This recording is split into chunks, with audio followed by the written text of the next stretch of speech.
I was diagnosed with stage 4 lung cancer in August of 2021. That spread to my hip and spine, sternum.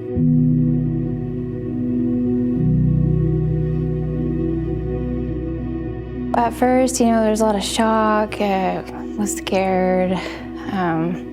All my family was around and it was just chaotic. Everyone was throwing out their opinion and you should do this or that, and it was just scary. So I was married in 2009. April 11th would have been 13 years married, but God had other plans for us.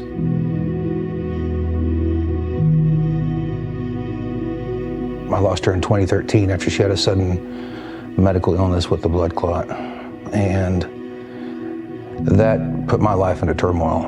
I didn't have a job at the time, had a mortgage, had 2 car payments, and didn't really know which way to go with it. When I graduated college, I kind of had the assumption that I was just gonna go be an engineer, and that didn't happen.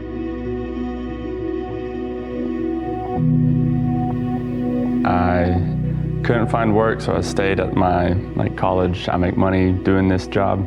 Found work, got fired, and was unemployed for a season. Ended up swallowing pride and went back to where I worked. But I had a lot of anger in me, a lot of shame for, I'm supposed to be growing, and I wasn't. I didn't feel like I was, and that just kind of compounded on itself. I had a conversation with my wife one night, and she looked at me because I'm sitting there building, getting less hours. There's decisions being made that kind of undercut me, and she looked at me and said, "I think this might be what a door closing looks like." And so I, prayed on it, and I had to make the decision based on faith that I got to get out. And when I made that, I was just, hoping with no end in sight that God's going to provide me work. My 2 weeks ended, and I was still unemployed. In January of 2020, we found out that we were pregnant, and in February, we found out that we were losing the pregnancy. And then in a month later, in March of 2020, was when the entire world shut down.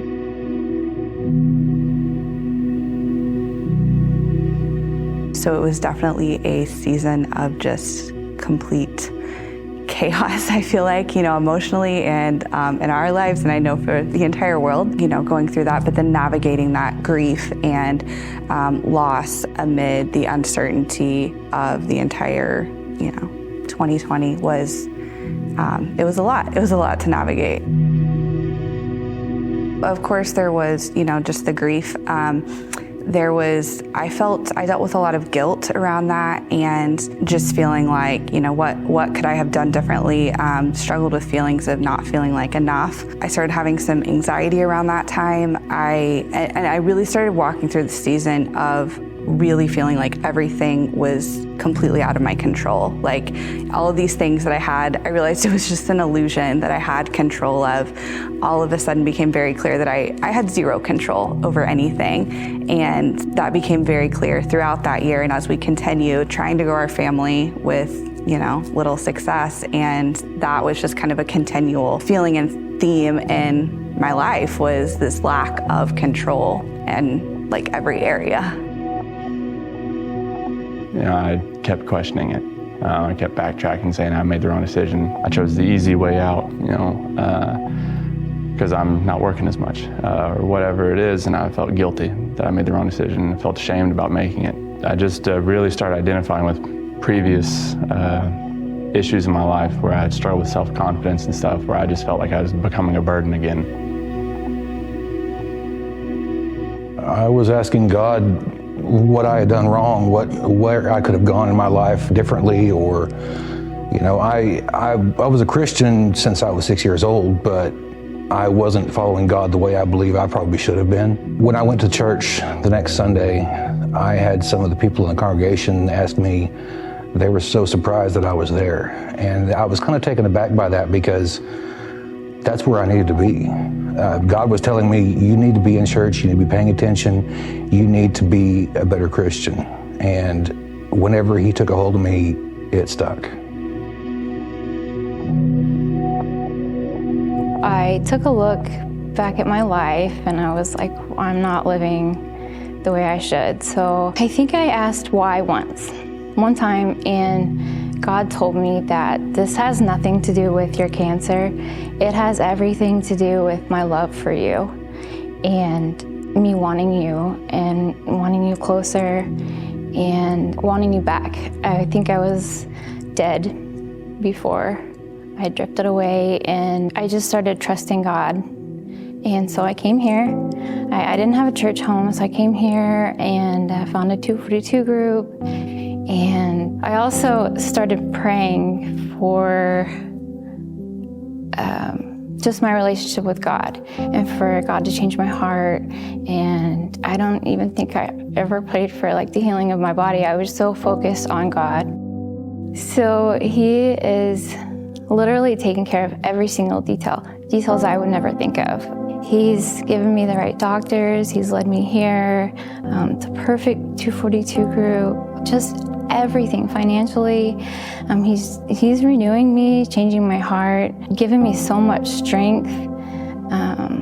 He is like, I feel like he parts the waters for me every single day so that I can walk through. I feel like he's really made this easy for me.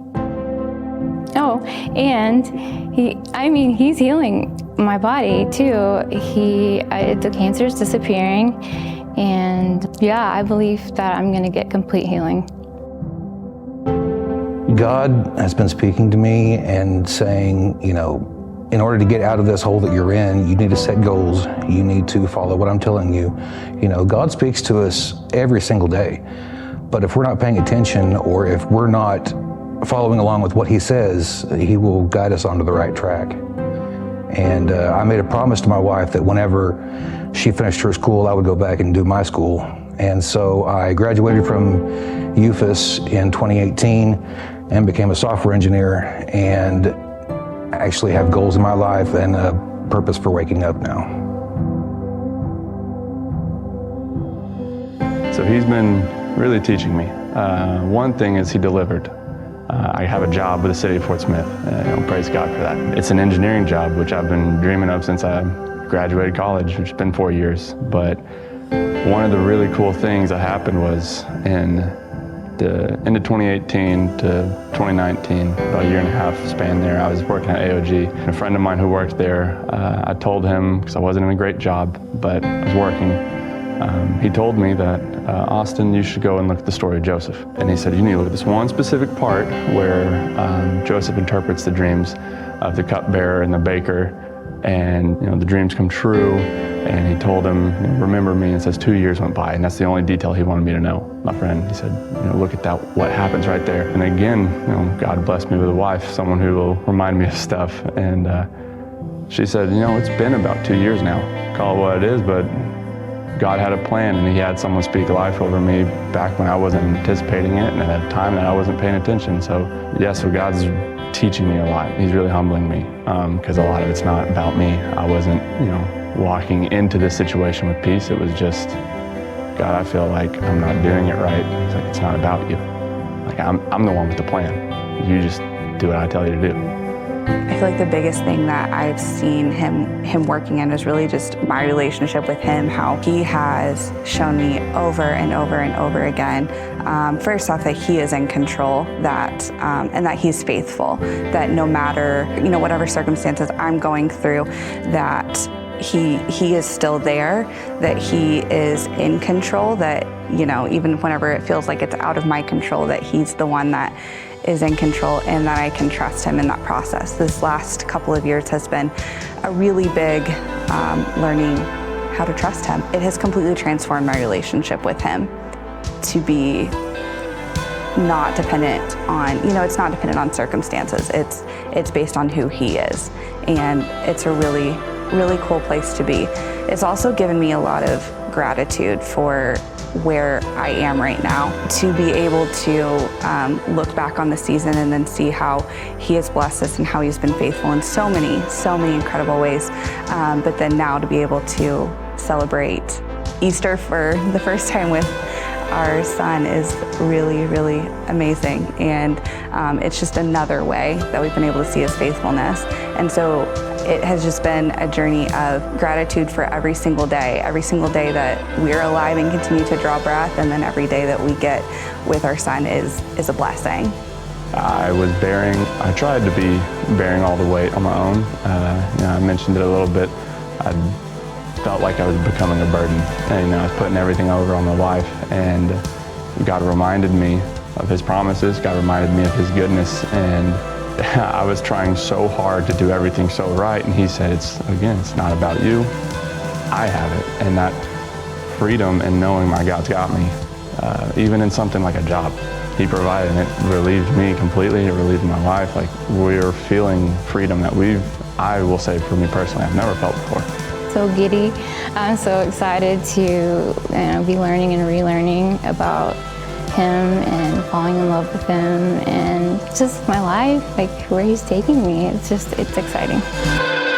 I have incredible peace now, and it's, the peace that comes from God in this is totally different. It's not this based on circumstances. It is a peace that no matter the circumstances, He's in control. The God that defeated the grave is the God that's taking care of me, and that is a entirely different sort of peace that's absolutely amazing.